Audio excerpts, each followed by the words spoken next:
Ladies and gentlemen, Reliance Entertainment welcomes you to a rare and fascinating evening. It's our pleasure to have with us today the most influential filmmaker in the history of global cinema, the highest box office grossing director of all times, and three-time Academy Award winner, Mr. Steven Spielberg.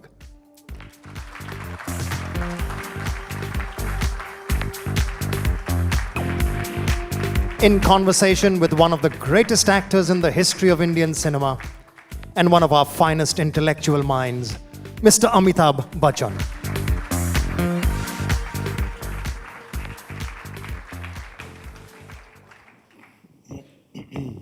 Good evening, ladies and gentlemen. Still trying to recover from this promotion that we just saw. So overwhelming and a huge body of work. That's a lot of shots up there. Yeah. Welcome to India, Mr. Thank Spielberg, and thank you for being with us today. Obviously, this isn't your very first visit to India, is it? No, I've been here several times before, but not. It's been 30 years since I've been back to India. I was here. The last time was in 1983. Were you making films then? Yes, Temple of Doom, and I was here on my own, backpacking through the country. Where did you go? But everywhere. Really? Yes, Benares, Calcutta, Delhi, Jodhpur, Jaipur, a lot of places. But I started here in 1977, and I shot a very small scene from my movie Close Encounters of the Third Kind in a very small town, about 3-hour drive outside of Bombay. Oh. And that was the, so I I was here. very many people know that. What was it that impressed you most about India at that point of time, when you were backpacking? I think that people were welcoming of a foreigner, that they would invite me to eat with them. They would invite me to stay with them. They didn't know who I was. It was after I had made Jaws and after certainly Close Encounters came out. It was so great that nobody knew who I was. I remember that as being one of the happiest moments of my life. The relative anonymity of just traveling through India. Is that something surprising for you, or is that something that isn't very prevalent in the United States of America? No. There's no anonymity there. You know, you can be an actor in one television show that everybody watches, and that's the end of your privacy. It's over. Yeah. Okay. Mr. Spielberg, you started off very early in your life. I believe as a child you once took an 8mm camera and made your first film with your mother being in the star cast. Yes, I did. What inspired you to do that? Well, I think well, for one thing, the first time I picked up a movie camera was because I was wrecking my electric trains when I was about 12 years old. I was crashing the two trains into each other and making a complete mess, and sometimes the trains would break and my dad would have to take them back to the electric train store to get them fixed, and he told me if I ever broke my trains again, he would take the entire set away. And we had an 8mm Kodak movie camera. And I remember coming home from school one day and setting up a couple of shots, and I photographed the trains crashing. And luckily the trains didn't break, but I had it on film. I got one train going left to right, then inside the camera I stopped, I put the camera on the other train, keeping the screen direction right, the other train going right to left. And I set the camera down, shooting straight out at the track, and both trains came together and crashed. And then what I wound up doing was looking at that piece of film, 90 seconds of film, over and over and over again, and it satisfied my need for some reason to break things in those days. And in that sense, I discovered the power of cinema. Right. And I started making little movies after that. Yes. Your first film was Duel. Yes. Very unusual topic, very unusual subject. A truck on a highway chasing a man in a car. And I remember seeing it, many, many years ago, and just overawed by the concept of that film. What drove you to making a film like that? well, the great thing about movies is before the director, there must be a writer. And Duel was totally conceived by Richard Matheson, a great science fiction fantasy writer. And he had written this amazing story, and I was the lucky beneficiary of having my assistant at the time read the story. It was a short story in Playboy magazine. And my assistant came over to me, and I was just a young television director, but we all had secretaries. And she said, I think this is right up your alley. I think you should make this into a movie. And she gave me the Richard Matheson short story. And then she found out that it was in fact going to be a TV movie for ABC. And she encouraged me, if I liked the story, to go apply for the job, which I did. I went out and I kind of imposed myself on met the producer who was producing it and tried to talk my way into getting the job. And that's how it all began. The one thing that really caught my attention in Duel was the very effective use of sound effects.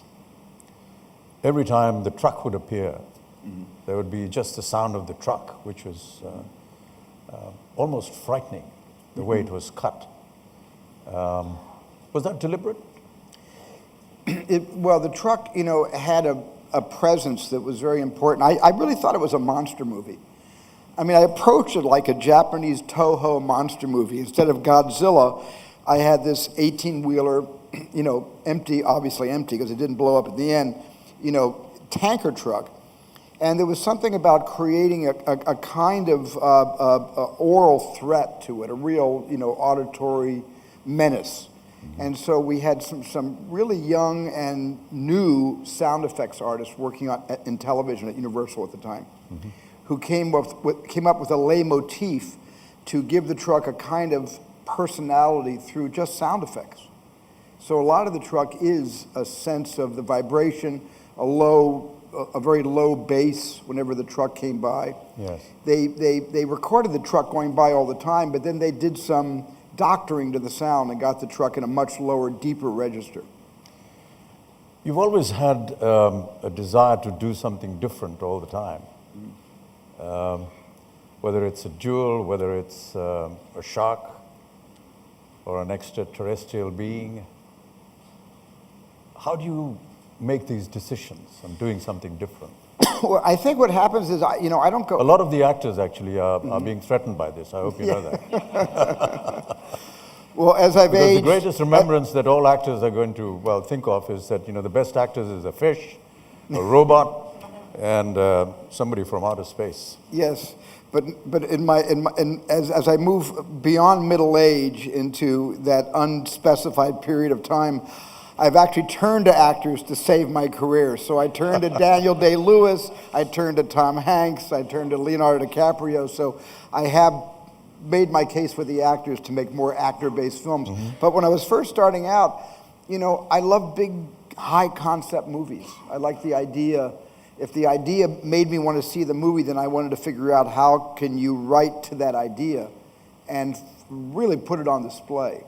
So in my younger years, I did a lot of conceptual figuring out how to make a movie around a shark. Now, of course, I had the help of a book. Richard Matheson wrote Duel, and Peter Benchley wrote the novel Jaws. And so about 3/4 of my films all come from books. And because of that, you've already got a leg up. Half the work's already been done. Yes. But you have switched to working with actors. And I always work with actors, but they just don't happen to be a fish and a robot. Exactly. But even in the casting process, I've noticed that they've been very unusual. Tom Hanks as a soldier, for example. Why would you have thought that? Well, Tom's a great leader. I mean, Tom has profound leadership abilities, and it comes through in a lot of his work on the screen. Yeah, he started as a comedian. He started doing a television show, called Bosom Buddies, where he was always dressed as a woman every day. And he started, doing jokes, and he started in comedy. But there was, in every comedy actor, there is a very serious dramatic actor. You really can't do great comedy unless you have a deep dramatic core. And Tom always had that, and Tom always had a penchant for drama. And as Tom matured, his films became more serious, and Tom and I became friends. I produced 3 movies that Tom was in as an actor, and we got to know each other really well. And I just thought Tom could do anything. He could be a politician, he could be the President of the United States, for that matter. And so it wasn't that far of a reach to imagine Tom playing Captain John Miller. Right. You've always apparently enjoyed the Bond movies. I love the Bond movies. And would you say that Indiana Jones was a kind of a inspiration from Bond films or a tribute to Bond films? Well, not really, because when George Lucas came up with the idea of Indiana Jones, he was basing his concept on the movies that Republic Studios used to make. These serialized adventures that would show in between a double feature back in the 1940s and early 50s. You'd have a feature, then you'd have a bunch of cartoons, then you'd have a newsreel, and then they would show a kind of 14-minute segment of a movie with a cliffhanger at the end of it. And they'd do 15 or 16 of these little interstitials. And by the end of it, you saw an entire movie, each one having a thrilling cliffhanger. So the Indiana Jones concept was based on the old serials from those black and white American serial days. Ever thought of directing a Bond film? I tried to direct a Bond film, and Cubby Broccoli wouldn't hire me. You know, I went to Cubby and I called him up on the phone, and I just said, I had done a couple of movies. I had just started out. I had actually done Jaws, and it was a big hit, and I thought, well, that'll convince him that I can direct a Bond picture. And I got him on the telephone, and I said, I really would love to do your next Bond picture. And he said, you're not experienced enough. You know, and he said, if we ever do one on the water, I'll call you. And so that was the end of that. And then a number of years later, after Close Encounters came out, you know, in Close Encounters, there's a 5-note sequence that the aliens send to us, and then we send those 5 notes back to the aliens. So Cubby was making Moonraker, and he wanted to use the 5-note sequence as a parody on Close Encounters in the Bond film. But he needed my permission. Thank God for the Directors Guild of America. They really protect us. They really do. So he called me, got me at the office, and he asked if he could use those 5 notes. And I immediately said yes, and then I said, do you have a slot open? I've made 2 huge hits, Jaws and Close Encounters. I got nominated for Oscars on both films. And he said, did you win? I said, no. He said, well, no. No, not this time.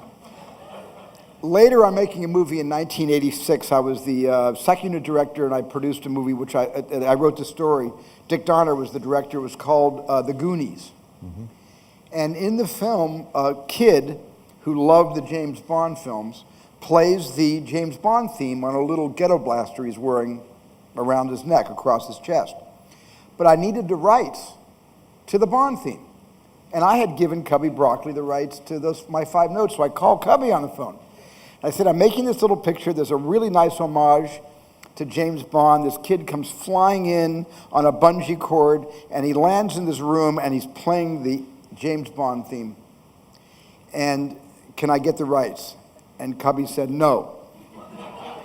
And I said, Cubby, I gave you free of charge the 5 notes from Close Encounters of Their Kind. He said, the Bond theme is 7 notes. But he eventually finally gave me that. So that was my consolation prize. He would never hire me to do Bond, no matter how successful my career, he would never let me in the front door, but I got the notes for free. Yeah. But, Mr. Spielberg, you've been a producer, director, an executive producer. How do you decide which particular project of yours you're going to executive produce? And have there been occasions sometimes when you felt that, much like Cubby did, that a particular film or a story was not worth putting your name to it and withdrawn from it?